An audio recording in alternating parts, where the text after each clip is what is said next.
नमस्कार दोस्तों, मैं विकास शाक्य एक बार फिर से आपका स्वागत करता हूं अपने चैनल पर। और आज हम डिस्कस करने जा रहे हैं भागवत गीता के अध्याय 17 श्रद्धा के विभाग। इस चैप्टर के आखिरी 3 श्लोक आज हम डिस्कस करने जा रहे हैं, 26वें, 27वें और 28वें श्लोक। इसके बाद ये चैप्टर खत्म हो जाएगा। अब इस चैप्टर में कुछ खास बचा नहीं था, लेकिन हाँ, भगवान श्री कृष्ण अंत में इस चैप्टर में ये बता रहे हैं कि किसको संबोधित करके, किसको लक्षित करके या किसको टारगेट मान करके आपको यज्ञ करना होता है या तपस्या करनी होती है।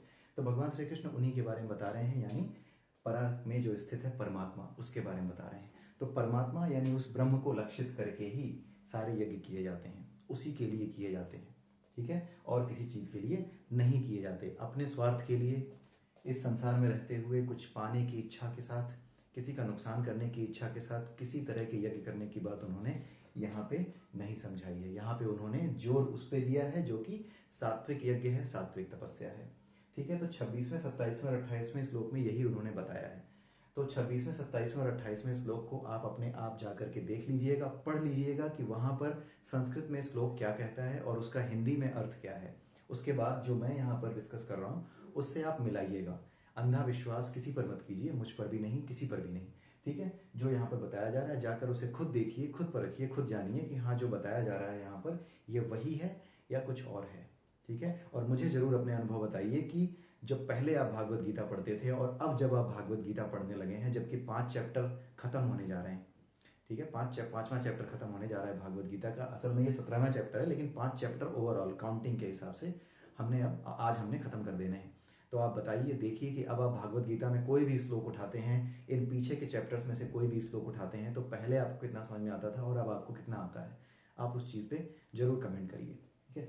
आइए देखते हैं 26वें, 27वें और 28वें श्लोक को कि ये कहते क्या है। 26वें श्लोक में भगवान श्री कृष्ण ये कह रहे हैं कि परम सत्य ही यज्ञ का लक्ष्य है। परम सत्य कौन? ये परमात्मा यानी ब्रह्म। और उसी को लक्ष्य करके जो भी यज्ञ किया जाता है वही सत्य यज्ञ है, वही सत्य के लिए किया गया यज्ञ है। यानी सत्य यानी उस परम शाश्वत सत्य के लिए जो सदैव है, सदैव है, सदैव रहेगा, सदैव था, है और रहेगा, उसके लिए जो यज्ञ किया जाए वही सत्य है। और जो ऐसा व्यक्ति है, जो ऐसा ब्राह्मण है जो कि ऐसा यज्ञ करवाए, जो कि परमात्मा को लक्षित करके यानी परमात्मा को टारगेट करके, इस पर ब्रह्म को टारगेट करके जो यज्ञ करवाए, ये नहीं कि ये पालो वो पालो, उसको मरवा दो तो तुम्हारा फायदा हो जाएगा, ऐसे यज्ञ नहीं। जो यज्ञ मनुष्य को अपने जीवन में आगे बढ़ने का रास्ता बताते हुए जो ब्राह्मण ऐसा यज्ञ करवाए, ठीक है, तो ऐसा यज्ञ करवाने वाला ब्राह्मण भी सत्य का ही रूप है, यानी इसी परमात्मा का ही एक तरीके से वो रूप माना जाता है, उसी का रूप माना जाता है। इसीलिए जो गुरु होता है उसे परमात्मा का स्वरूप कहा जाता है। ऐसा गुरु या ऐसा ब्राह्मण जो कि सीधे परमात्मा से आपके सारे टारगेट जोड़े, वो परम गुरु है। और ऐसे गुरु की खोज करना, ऐसे गुरु से दीक्षा लेना इसीलिए जरूरी माना जाता है, ठीक है। तो सत्य को लक्ष्य मानकर किए गए यज्ञ भी सत्य का स्वरूप होते हैं। तो जो यज्ञ बनेगा वो भी ब्रह्म हो जाएगा, यानी सब कुछ ब्रह्म हो जाएगा। सीधे ब्रह्म से जुड़ जाओगे आप, बाकी भौतिक इच्छाएं सारी छूट जाएंगी। सीधे टारगेट कौन होगा? ब्रह्म। आपका यज्ञ भी ब्रह्म हो गया, उस यज्ञ को करवाने वाला ब्राह्मण भी, यानी उस जो गुरु है, ठीक है, वो ब्राह्मण भी एक तरीके से ब्रह्म ही हो गया, ब्रह्म का स्वरूप हो गया।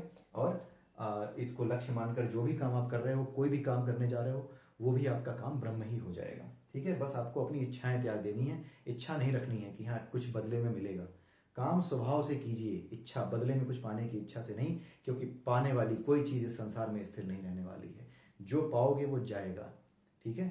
इस दुनिया में आपके साथ या आपसे पहले चला जाएगा। कुछ लोग अपने बच्चे पाने के लिए कि हाँ मुझे बेटा चाहिए, उसके लिए बड़ी बड़ी प्रार्थनाएं करते हैं, बड़े बड़े मजारों पे, बड़े बड़े मंदिरों में जाकर के अपना माथा टेकते हैं, लेकिन जो पाया खुशी होती है, ढोलक बजती है, लेकिन पता चला उसकी आयु कम थी, तो वो पहले चला जाता है आपसे। तो इस संसार में कोई भी चीज स्थिर नहीं है। हो सकता है आपसे पहले चला जाए, आपसे बाद में जाए, लेकिन जाएगा जरूर। तो ऐसी कोई भी चीज जो इस संसार में स्थिर नहीं है, उसको पाने के लिए किसी भी तरह का यज्ञ अगर आप करते हैं तो वो यज्ञ व्यर्थ है, उसका उद्देश्य व्यर्थ है, उससे कोई लाभ संसार को या आपको नहीं होने वाला। आपको यानी आपके भीतर स्थित आत्मा को कोई लाभ नहीं होने वाला ऐसे किसी यज्ञ से जो कि भौतिक इच्छाओं की पूर्ति के लिए किया जाए, ठीक है। तो सत्य के बारे में बताया है भगवान श्री कृष्ण ने 26वें और 27वें श्लोक में कि सत्य ब्राह्मण भी हो सकता है, गुरु भी सत्य का स्वरूप होता है। जो सीधे आपकी मुलाकात या सीधे आपका ध्यान, सीधे आपका टारगेट ईश्वर को बना दे, वो गुरु सत्य का स्वरूप है, ब्रह्म का स्वरूप है, वो स्वयं ईश्वर का स्वरूप है। इसीलिए कहा जाता है कि गुरु भी ईश्वर का ही, जो एक सच्चा गुरु होता है वो परमात्मा का ही स्वरूप होता है, ठीक है। तो सत्य को लक्ष्य मानकर जो भी किया जाए वो सत्य ही है, और इसमें जो मदद करे जो गुरु, वो भी ईश्वर का ही स्वरूप है, ठीक है। अब नीचे आखिरी श्लोक में भगवान श्री कृष्ण 28वें श्लोक में क्या कह रहे हैं कि ऐसा कोई भी यज्ञ जो श्रद्धा के बिना किया जाए, ऐसा कोई भी दान जो श्रद्धा के बिना दिया जाए, ऐसा कोई भी कर्म और ऐसी कोई भी तपस्या जो श्रद्धा के बिना की जाए। किस तरह की श्रद्धा? सतोगुण वाली श्रद्धा के बिना की जाए। सतोगुण वाली श्रद्धा कौन सी? जिसमें दूसरों के भले के बारे में आप सोचें, संसार के भले में आप सोचें, संसार के बारे में आप सोचें, बिना कुछ पाने की इच्छा रखे संसार को कुछ देने की इच्छा से कुछ करें। ऐसा कोई भी यज्ञ जो इन सब चीजों के बिना किया जाए, सतगुण में न रह के किया जाए, वो यज्ञ व्यर्थ है, उसको असत कहा जाता है। ठीक है। इस यज्ञ को सत कहा जाता है, जो कि ऊपर 26वें और 27वें श्लोक में समझाया गया। वो सत्य यज्ञ की बात की गई है, और यहाँ पे किसकी बात की गई है? असत्य यज्ञ की। यानी जो श्रद्धा के बिना किया जाए, चाहे वो यज्ञ हो, चाहे वो दान हो, चाहे कर्म हो, तपस्या, जो सतोगुणी श्रद्धा के बिना की जाए, वो सारी की सारी जितनी भी तपस्याएं हैं, चाहे जितने भी यज्ञ हैं, वो सब असत हैं। ठीक है। और जो ऐसी पूजा कराने वाला व्यक्ति है, चाहे वो अघोरी हो, तांत्रिक हो, चाहे कोई किसी तरह का पुजारी हो, वो भी क्या है? व्यर्थ ही कर रहा है अपनी पूजा को, क्योंकि ये इस समाज के साथ, इस व्यक्ति के साथ जिसने पूजा कराई है, उसके अस्तित्व के साथ ही समाप्त हो जाएगा। ठीक है। इसीलिए ये असत है।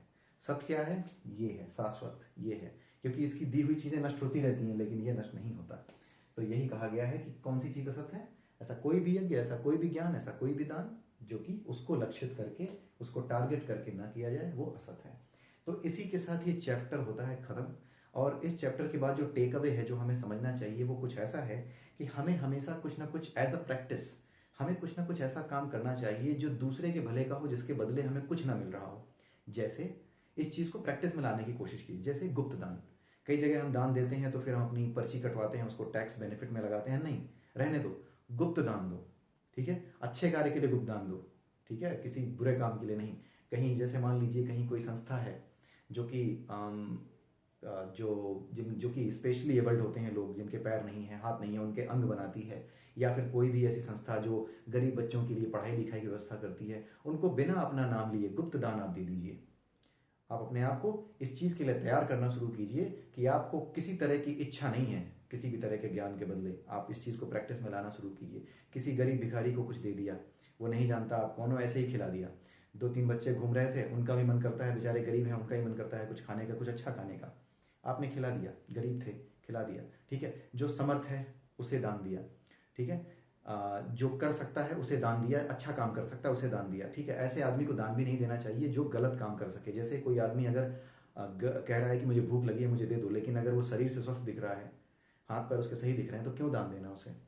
तो ऐसे व्यक्ति को दान देने से वो दान बेकार हो जाएगा, उसका कोई लाभ नहीं है। जाकर के आप उसको दान देंगे, थोड़ी देर में वो बीड़ी पीता दिखाई देगा। कई बार ऐसे भी होता है। एक बार बस स्टैंड पे मैंने दे दिया 10 रुपए, बाद में जब मैंने देखा तो पीछे वो जाके बीड़ी फूंक रहा था।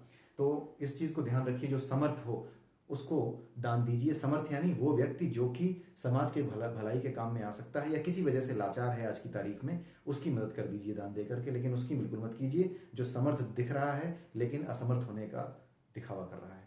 ठीक है। ऐसे लोगों को दान मत दीजिए। दान उसी को दीजिए जो किसी भले में आए, भले के काम में आए। ठीक है। तो ये हमारा जो चैप्टर नंबर 17 था, इसका पूरा पर्पज यही था कि किस तरीके से हम श्रद्धा को समझें, श्रद्धा होती क्या है। और आखिरी के 3 श्लोकों में उन्होंने गुरु का महत्व बता दिया कि गुरु क्यों चाहिए, दीक्षा क्यों चाहिए, क्यों जो है इस चीज को समझना जरूरी है कि कौन सा कर्म, कौन सा यज्ञ, कौन सी पूजा पाठ हमारा इससे हमें जोड़ता है। तो ऐसी पूजा पाठ से जो कि हमें इससे ना जोड़ के बाहरी चीजों से जोड़े, उससे कैसे दूर रहना है। वो सिर्फ एक अच्छा गुरु जो सत्य में स्थित है, ऐसा ब्राह्मण, ऐसा ब्रह्म को जानने वाला जो सत्य में स्थित है, यानी जो जानता है कि ये दुनिया नश्वर है, इसकी तरफ किसी आदमी को मत मोड़ो। जिसे मोड़ना है उसे उस तरफ मोड़ो, ताकि इस संसार के भी वो काम आए और उसका भी अंत में भला हो, अंत में उसकी भी गति अच्छी हो। तो ऐसा गुरु, ऐसा परम गुरु बहुत मुश्किल से मिलता है। तो इसीलिए गुरु ग्रहण करना आवश्यक बताया गया है कहीं पर भी। और गुरु को परमात्मा का स्वरूप क्यों कहते हैं, वो भी यहाँ पर इसीलिए बताया गया है। तो ये चैप्टर बहुत इंपॉर्टेंट था। आप इसको 2 बार देखिए, दोबारा देखिए इस पूरी प्लेलिस्ट को, क्योंकि ये बहुत इंपॉर्टेंट चैप्टर है।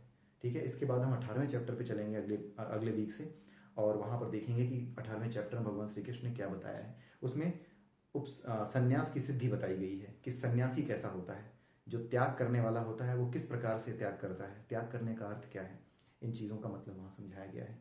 तो आखिरी चैप्टर को हम डिस्कस करेंगे, उसके बाद हम चलेंगे इसकी जो 7वें चैप्टर से लेकर के 12वां चैप्टर है उसको हम डिस्कस करेंगे। हम उल्टे चल रहे हैं, जैसे कि मैंने पहले बताया था, हम भागवत गीता में उल्टे सीक्वेंस में चल रहे हैं।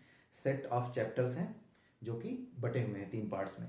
ठीक है, तो पहले हम चैप्टर नंबर 13 से 18 डिस्कस कर चुके हैं। उसके बाद 7 से 12 डिस्कस करेंगे, जो कि साइकोलॉजिकल अंडरस्टैंडिंग डेवलप करने में हेल्प करता है। उसके बाद जो फिलोसफी है, जो बिल्कुल अटमोस्ट लेवल का, बिल्कुल हाईएस्ट पीक लेवल की जो अंडरस्टैंडिंग है, वो पहले से लेकर के छठे चैप्टर में है। लोग सबसे पहले से छठा अगर चैप्टर पढ़ते हैं तो दिक्कत इसीलिए आती है क्योंकि उसमें हाईएस्ट लेवल की अंडरस्टैंडिंग चाहिए होती है, और इसके बिना वो हाईएस्ट लेवल की अंडरस्टैंडिंग नहीं बनती। या तो आपने पहले से उपनिषद पढ़ रखे हो या फिर गुरु ग्रहण किया हो, तब तो आपके लिए आसान है। लेकिन अगर आपने गुरु ग्रहण नहीं किया है, इतना समय नहीं है या विश्वास नहीं है, तो आपको अगर प्रैक्टिकली गीता को समझना है तो फिर आप पीछे से शुरू कर सकते हैं, जैसा मैंने शुरू करवाया है। 13 से 18वां चैप्टर सबसे पहले, उसके बाद 7वें से 12वां, उसके बाद पहले से छठा। सीधा मत पढ़िए। अगर आपने गुरु ग्रहण किया है तो आप पर ये लागू नहीं होता। अगर आपको सही गुरु मिल गया, आपकी किस्मत अच्छी है, अगर आपको सही गुरु मिल गया है तो कोई बात नहीं, फिर पहले बीच से कहीं से कोई मतलब नहीं रह गया। ये जो चीज़ है, ये इसलिए उल्टी तरफ से मैं चल रहा हूँ क्योंकि ये एक अंडरस्टैंडिंग है इस संसार में रहने वाले लोगों के हिसाब से। इस संसार में हमारी प्रवृत्ति, हमारे सीखने की जो कला होती है या फिर हमारे सीखने का जो तरीका होता है, उस सीखने वाले तरीके में यही चीज़ शामिल है कि पहले हम साइंस समझते हैं, फिर हम रीजनिंग दे पाते हैं, और रीजनिंग जब देना सीख जाते हैं उसके बाद जब हम और गहराई से सोचते हैं तब हम उस सब्जेक्ट की फिलॉसफी समझने लगते हैं, और तब हम PhD स्कॉलर बन पाते हैं। लेकिन भागवत गीता में क्या है, पहले ही PhD वाला मटेरियल है, स्कॉलर वाला मटेरियल है, फिर बीच में साइकोलॉजिकल अंडरस्टैंडिंग है, फिर लास्ट में साइंस है। तो हमारी दुनिया में क्या है, उल्टा है। हम साइंस से चलते हैं और फिलॉसफी तक जाते हैं। उसमें क्या है, गीता में फिलॉसफी से शुरू होकर साइंस तक आए हैं, इसीलिए उल्टा हम चल के देखते हैं। तो ये प्रयास देखते हैं कितना सफल होता है। अपने दोस्तों में इन वीडियोस को शेयर कीजिए, ज़्यादा से ज़्यादा इसे फैलाइए अगर आपको यूज़फुल लगती है तो, क्योंकि जो गलत चीज़ें हैं समाज में बहुत तेज़ी से फैल रही हैं, बहुत गलत तरीके से वार किया जा रहा है सनातन धर्म पर। इसलिए आपको काउंटर अटैक करने के रूप में किसी को मारना नहीं है, सिर्फ और सिर्फ ज्ञान की तलवार चलानी है। वो ये ज्ञान की तलवार है, ठीक है। गुरु ग्रहण करते हैं तो बहुत अच्छी बात है, कोई गुरु मिल जाता है, किस्मत आपकी अच्छी है जो आपको इन चीज़ों की तरफ, इन चीज़ों की प्रैक्टिस करा सके, ये सब चीज़ें करा सके। अगर नहीं भी है तो भी एटलीस्ट यहाँ से हम शुरू करते हैं और आगे बढ़ते हैं, ठीक है। क्योंकि बिना ज्ञान की तलवार उठाए अज्ञान का नाश नहीं होगा। तो किसी को पकड़ना नहीं है, शारीरिक रूप से बिना हिंसा किए, बिना हथियार उठाए अगर अज्ञान को नष्ट करना है तो केवल एक मार्ग होता है, ज्ञान, ठीक है। उस ज्ञान की तरफ चलिए, वास्तविक ज्ञान को सामने रखिए। अपने आप अज्ञान में तिलमिलाहट और बेचैनी बढ़ेगी, अपने आप वो सरेंडर कर देगा। अज्ञानी सरेंडर ही करता है, जो मूर्ख हैं वो सरेंडर करते हैं, जो धूर्त हैं वो भी सरेंडर कर देते हैं, जो दुष्ट हैं उनको वो देख लेगा, उसकी चिंता आप मत कीजिए, ठीक है। समय आने पर वो उनको देख लेगा, आपको किसी के पीछे भागने की जरूरत नहीं है। आपका काम सिर्फ ये है कि आप सनातन धर्म को मानते हैं तो सनातन धर्म के इस विचार को और इस संदेश को, और ये जो अच्छे मैसेज हैं जो कि बिना सोचे समझे लोगों ने जिन पर अटैक करना शुरू किया है, उस अटैक का काउंटर अटैक आप ज्ञान के माध्यम से करें। इन चीज़ों को आगे बढ़ाएं कि नहीं, जो समझाया गया है वो कुछ ऐसा है, आपने गलत समझा है। इन चीज़ों को आगे रखें, जो होना है होता रहेगा, लेकिन सत्य को सामने रख दें। किसी से लड़ने की जरूरत नहीं है, किसी के प्रति बुरा व्यवहार करने की जरूरत नहीं है, ठीक है। तो इसके साथ ये चैप्टर समाप्त होता है 17वां। अगले वीडियो में फिर मिलेंगे, चैप्टर नंबर 18 शुरू करेंगे। तब तक के लिए